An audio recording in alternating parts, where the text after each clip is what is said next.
நமக்கு வந்து PLA members இருக்காங்களான்னு. நமக்கான பிஎல்ஏ மெம்பர்ஸ் 70,000 பேர் இருக்காங்க, அது ஓகே.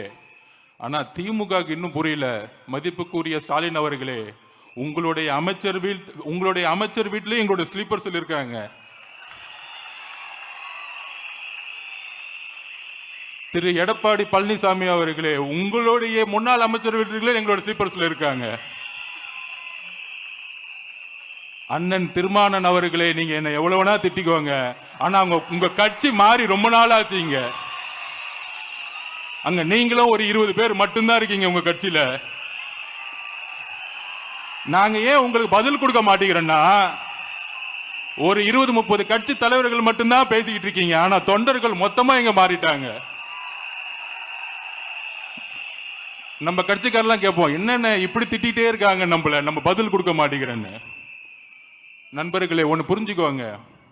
2016 அம்மா சொன்னாங்க, ஜெயலலிதா அம்மா, என்னை எதிர்த்து 15 கட்சி நின்றுகிட்டு இருக்கு, நான் மக்களை நம்புறேன், மக்களுக்காகவே நான் அப்படின்னு சொன்னாங்க. 16க்கு அப்புறம் வரலாறு திருப்பியும் உருவாகிறது. 2026 நம்மளை எதிர்த்து திமுக கூட்டணி கட்சி 13 கட்சி, அதிமுக கூட்டணி கட்சி 8 கட்சி. அப்புறம் அடுத்தது இன்னொருத்தர் பேசிக்கிட்டே இருப்பார், பேச வேணாம். அப்ப ஆக மொத்தம் கிட்டத்தட்ட 24 கட்சி. அண்ணன் எப்படின்னு சமாளிக்கிறீங்க அப்படின்னு பக்கத்துல இருந்து கேட்கலான்னு பார்த்தேன். அதுதான் நம்பிக்கை, மக்கள் அவர் மீது வைத்த நம்பிக்கை. நீ கட்சி கட்சியா கூட்டணி உருவாக்கிட்டு இருக்க. அதுவும் திமுக இப்படி ஆயிடுச்சுன்னா, செங்கோட்டையன் என்ன சொல்லிட்டு இருந்தேன், அண்ணா திமுக இப்படி ஆயிடுச்சுன்னா 2021க்கு அப்புறம், 2021க்கு முன்னாடி எதிர்கட்சியா இருக்கும்போது நம்ம ரொம்ப பிடிச்சி போச்சு, எல்லாத்துக்கும் போராடுவாங்க. திமுக 21க்கு அப்புறம் 2 விஷயத்தை மாத்தினாங்க. திராவிடம் என்பதுக்கு பதிலா திருட்டுங்கிற ஒரு வார்த்தையை இருந்துச்சுக்கிட்டாங்க. திருட்டு திமுக, திருடுறது மட்டும்தான் குறிக்கோள், நம்பர் 1. அப்புறம் நம்மளை பார்த்து ஒன்று கேட்பாங்க, தமிழக வெற்றி கழகத்துக்கு கொள்கை இருக்கா? என்னடா அது கொள்கை இருக்காவா? புரட்சியாளர் அம்பேத்கரையும் பெரியாரையும் இணைத்த ஒரே கட்சி 75 வருஷத்தில் தமிழக வெற்றி கழகம். இதை தைரியம் இருந்தா ஸ்டாலின் சார் செய்வீங்களா?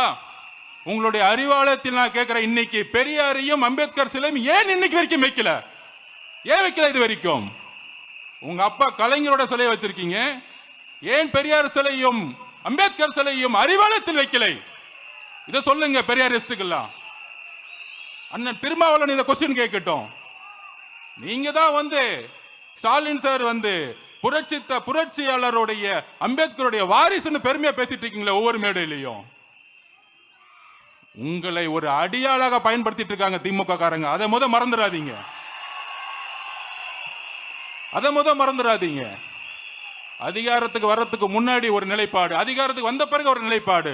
நேற்று சட்டசபையில் பெருமையா பேசிக்கிறாரு, ரொம்ப சந்தோஷமா இருக்கு. என்னோட சாதனையை நானே முறியடிச்சுக்குவேன். என்னப்பா சாதனை பண்ண? அநேகமா அவருக்கு தூக்கத்தில் நடக்கிற வியாதி வந்துருந்துச்சுன்னு நினைக்கிறேன். அப்படியே தூங்கிட்டே நடந்துட்டே இருக்கிறாரு. திடீர்னு ஒரு பேப்பருக்கு எடுத்து அப்படி படிச்சுட்டு போயிடுறது. அதுல பாதி நம்ம தலைவரை திட்டிக்கிட்டே இருக்கிறது. ஆனா அதுல பேர் சொல்ல மாட்டாராம். அதுல வேற ஒரு பெரிய விஷயம். ஏன்பா இவ்வளவு பயம் கேக்குறேன்? உங்ககிட்ட ஆட்சி இருக்கு, அதிகாரம் இருக்கு, சொந்த புள்ள வேற இருக்கிறாரு, அடுத்த 50 வருஷம் தமிழ்நாட்டை காப்பாற்ற போறாருன்னு.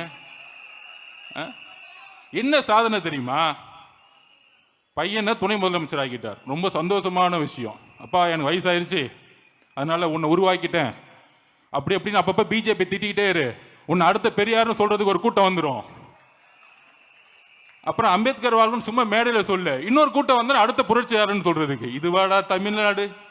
இதுங்கெல்லாம் தலைவருங்க 40 வருஷமா உட்காந்து மேடையில் பேசிட்டு இருக்கீங்க. எங்கு கொள்கை ரீதியாக நாங்கள் பிஜேபி எதிர்க்கிறோமோ நாங்கள் அங்கு எதிர்ப்போம். நீட்டு பிரச்சனை, ஜிஎஸ்டி பிரச்சனை, ஹிந்தி மொழி திணிப்பு, எந்த இருந்தாலும் முதல் குரல் எங்க கிட்ட வரும். ஆனால் இன்னைக்கு என்ன பிரச்சனை? 2026 எதற்கான பிரச்சனை? உங்களுடைய நிர்வாக சீர்கேடு. உங்களுடைய நிர்வாக சீர்கேடு ஒட்டுமொத்தமா ஊழல் மட்டுமே செஞ்சுட்டு இருக்க கூடாது. நம்மளை பார்த்து கொள்கை இருக்கான்னு கேட்பாங்க. நான் பெரிய பெரிய தலைவர்கிட்ட கேட்டுக்கிறேன், அண்ணன் திருமானன், மார்க்சிஸ்ட் தோழர்கள், கம்யூனிஸ்ட் தோழர்கள், அவங்க நம்ம திட்டக்கூடாது. ஏன்னா அவங்க அடிப்படையில் உண்மையான நல்லவங்க, சேர்க்க தப்பு, அவ்வளவுதான். அப்ப அவங்கள பார்த்து நான் கேட்கிறேன், உங்களால் ஒரு பிரஸ் கான்ஃபரன்ஸ் நடத்தி திமுக ஊழல் இல்லாத கட்சி நிமிர்ந்து சொல்ல முடியுமா உங்ககிட்ட? நான் திருப்பி கேட்கிறேன்.